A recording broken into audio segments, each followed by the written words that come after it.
La matière interagit avec les ondes électromagnétiques. La spectroscopie est l'étude quantitative des interactions entre la lumière et la matière. L'étude de l'intensité du rayonnement, absorbé ou réémis, en fonction de la longueur d'onde, permet de déterminer la nature et la concentration d'espèces chimiques présentes dans un échantillon de matière. Dans cette vidéo, nous allons étudier la spectroscopie UV visible. Dans la spectroscopie UV visible, on envoie une onde électromagnétique sur une molécule et on va observer quelle radiation cette molécule va absorber. Cette énergie absorbée par la molécule va permettre de faire passer un électron d'une liaison chimique d'un niveau électronique à un autre niveau électronique d'énergie supérieure. Un spectrophotomètre UV visible est constitué d'une source de lumière blanche, d'un monochromateur permettant de sélectionner une radiation monochromatique de longueur d'onde précise, d'un emplacement pour placer une cuve contenant la solution à étudier, d'un capteur d'intensité et d'un écran permettant d'afficher la valeur d'absorbance et la valeur de la longueur d'onde sélectionnée. L'absorbance est définie par la relation A égale log de I0 sur I. Log désigne la fonction logarithme décimal. I0 représente l'intensité lumineuse transmise par le blanc. Le blanc correspond à l'absorption du solvant et des parois de la cuve. Et I représente l'intensité lumineuse transmise par l'échantillon. Si la solution n'absorbe pas, I égale I0, alors l'absorbance est nulle.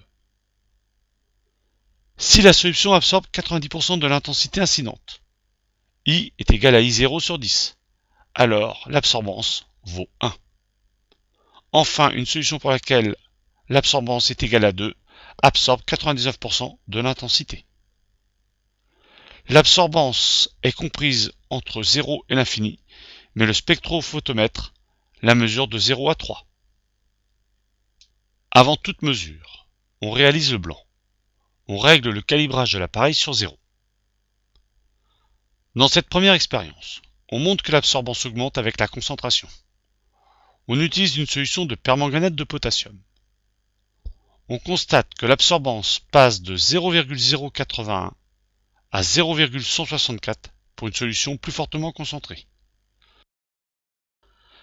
Dans cette deuxième expérience, on va montrer que pour une même concentration, l'absorbance dépend de la longueur d'onde. On utilise à nouveau une solution de permanganate de potassium.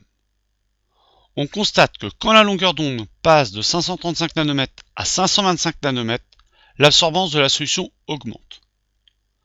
Par contre, quand on passe de 535 nanomètres à 545 nanomètres, l'absorbance de la solution diminue.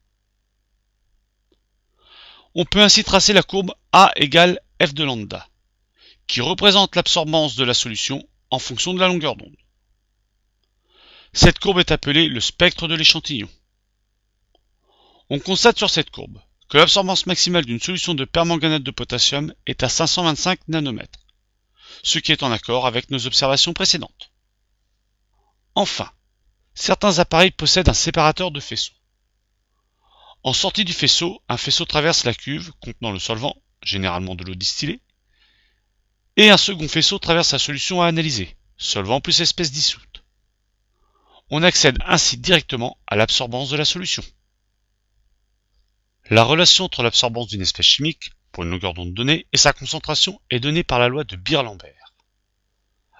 A est égal à epsilon fois L fois C, avec A, l'absorbance qui est une grandeur sans unité, epsilon qui est le coefficient d'absorption molaire qui s'exprime en litres mol-1 cm-1, L qui est la longueur de la cuve en centimètres, et C qui est la concentration molaire de la solution en mol par litre. Cette relation n'est vraie que dans certaines conditions. Il faut que la lumière soit monochromatique, que la concentration ne soit pas trop grande ni trop faible, que la solution soit homogène, pas de précipité ni de formation de gaz, que le soluté ne donne pas lieu à des réactions sous l'effet de la lumière incidente, et que le soluté ne donne pas d'association variable avec le solvant. Une solution est colorée lorsque son spectre présente une absorption non nulle dans le domaine du visible. La couleur de la solution est la couleur complémentaire du spectre des radiations absorbées. Par exemple, la solution de phénolphtaléine possède un maximum d'absorption à 550 nanomètres, donc dans le vert. C'est pour cela que la solution de phénolphtaléine a une couleur proche du magenta. La plupart des substances organiques colorées comportent un grand nombre de liaisons doubles conjuguées successives. Plus le nombre de liaisons conjuguées est grand, plus le lambda max sera grand. Enfin, la présence de certains atomes ou groupes d'atomes, comme les groupes hydroxyle, amine, nitro et certains halogènes, est susceptible de modifier le domaine de radiation absorbé par une espèce organique. Ce sont des groupes oxochromes.